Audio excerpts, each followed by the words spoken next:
Let me ask you something powerful. Who told you that energy has an expiration date? Who decided that after 60, after 70, after 80, you must slow down, sit back, and fade into the background of your own life? That story is a lie. Your age is not your limitation. Your habits are. Today, I want to show you something simple. Something almost too simple. A cup of coffee, yes, coffee, but prepared with intention, precision, and understanding of how your body truly works. Because energy is not magic, it is chemistry, it is circulation, it is oxygen, it is cellular ignition. And when you learn how to ignite your cells correctly, your body responds. Most people drink coffee to survive the morning. They pour sugar into it, artificial creamers, chemicals, they spike their blood sugar and then they crash. They blame age, they blame genetics, they blame time, but what if your coffee could become fuel instead of a crutch? Here is the principle. Energy is about blood flow and mitochondria, the tiny power plants inside your cells. As we age, those power plants slow down, not because they are broken, but because they are neglected. A powerful cup of coffee combined with a pinch of cinnamon to stabilize blood sugar, a dash of pure cocoa to support nitric oxide and improve circulation, and a small amount of healthy fat like coconut oil to provide sustained fuel. This is not a trend. This is strategy. You are not chasing stimulation. You are building endurance. When caffeine enters your system in balance, it increases alertness. When paired with circulation-supporting nutrients, it delivers oxygen deeper into tissues. When combined with healthy fats, it avoids the crash. The result, steady energy, mental clarity, physical stamina. 6 hours non-stop, not because you forced your body, but because you supported it. But listen carefully, the recipe alone is not the miracle. The miracle is discipline. The miracle is waking up tomorrow and choosing vitality over excuses. Hydrate before your coffee. Move your body for 5 minutes. Let your heart pump. Let your lungs expand. Then drink your cup slowly, mindfully. Feel it work with you, not against you. Energy is not loud. It is steady. It is controlled. It is earned. And here is what most people do not understand. When you feel energetic, you act energetic. When you act energetic, your brain rewires itself to expect strength. Confidence grows, motivation grows, life expands. At 80, you should not be counting the years behind you. You should be counting the hours ahead of you and filling them with power. Your body is still listening. Your cells are still responding. Your heart still wants to beat with purpose. So tomorrow morning, don't just drink coffee. Prepare it with intention, move with intention, live with intention, stand up, go to your kitchen, make that cup the right way. Take the first sip and make a decision that your age will never define your energy. Start today, start now. And 6 hours from now, when you are still moving, still thinking clearly, still feeling alive, you will smile and say, I should have done this sooner. Don't wait for permission to feel powerful. Claim it. Let me challenge you right now. What if the number you fear means absolutely nothing? What if the only thing slowing you down is the story you keep repeating in your mind? Because here is the truth most people don't want to hear. Age is not what weakens you, routine does. Comfort does, repetition without growth does. The human body is designed to adapt, to rebuild, to respond. But it only responds to demand.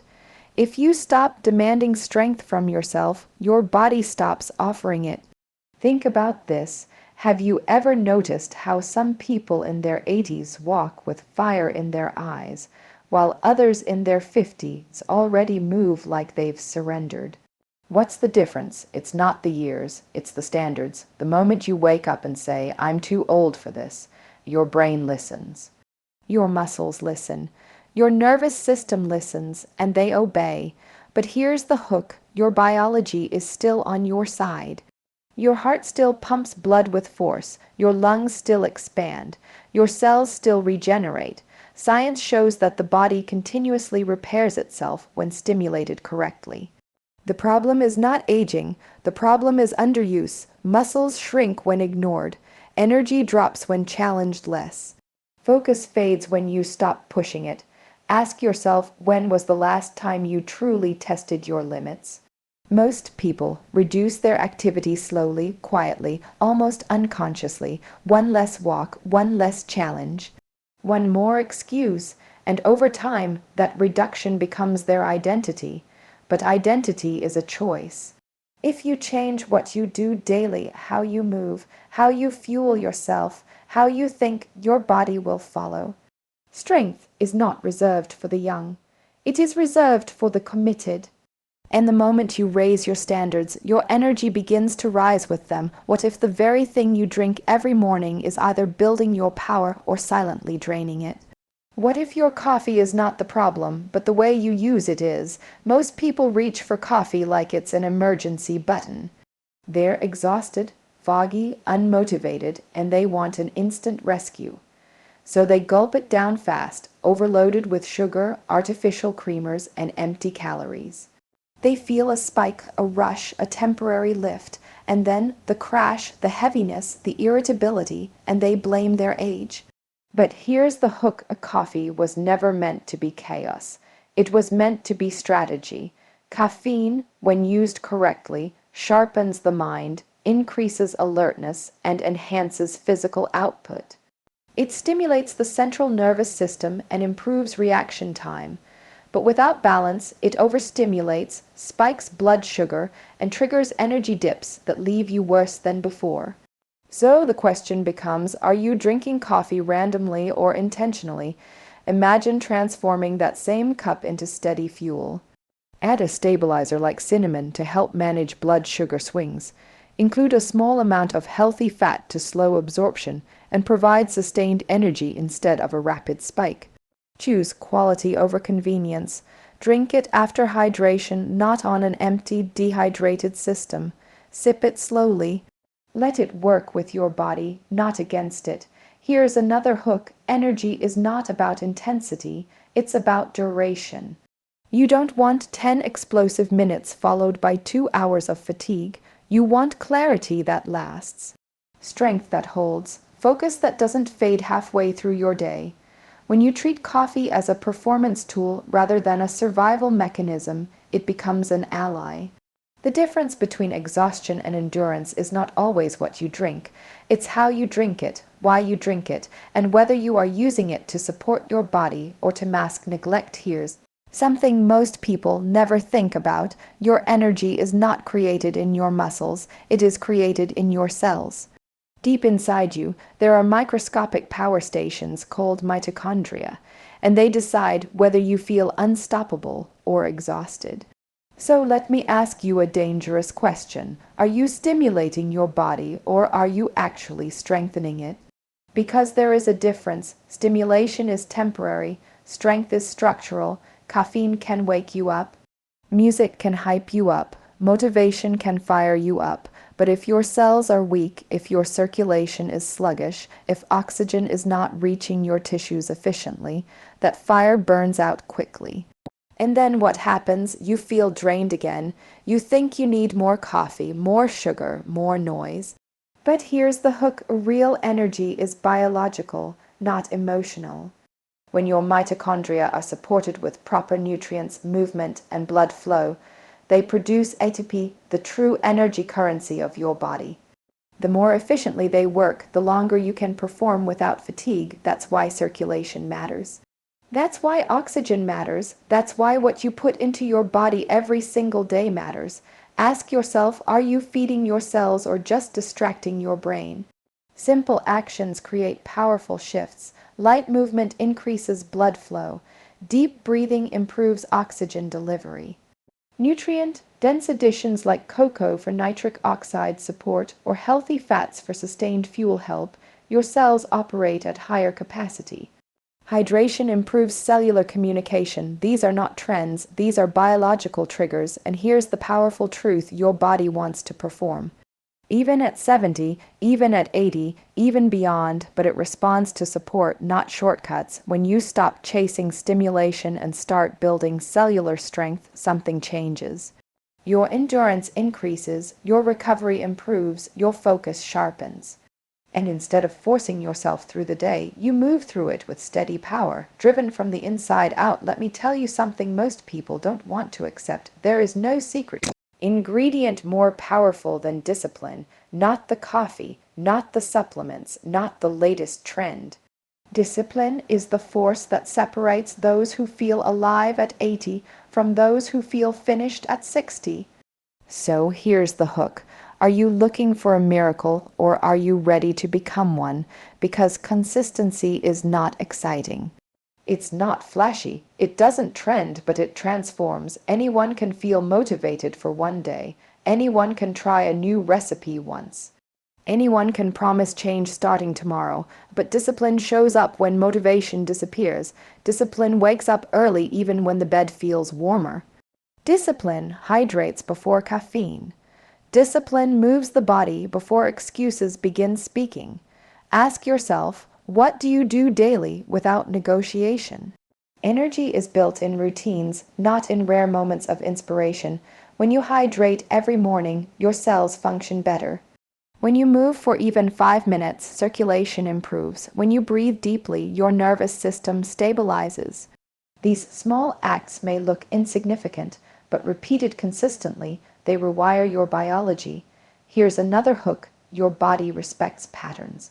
If you consistently neglect it, it adapts downward. If you consistently challenge it, it adapts upward. That's how muscles grow. That's how endurance increases. That's how mental clarity sharpens. The body responds to what you repeatedly demand from it. Discipline is not punishment. It is self-respect in action. It's choosing long-term vitality over short-term comfort. It's saying no to habits that drain you and yes to habits that build you. And when you repeat those choices daily, something powerful happens. You stop negotiating with weakness.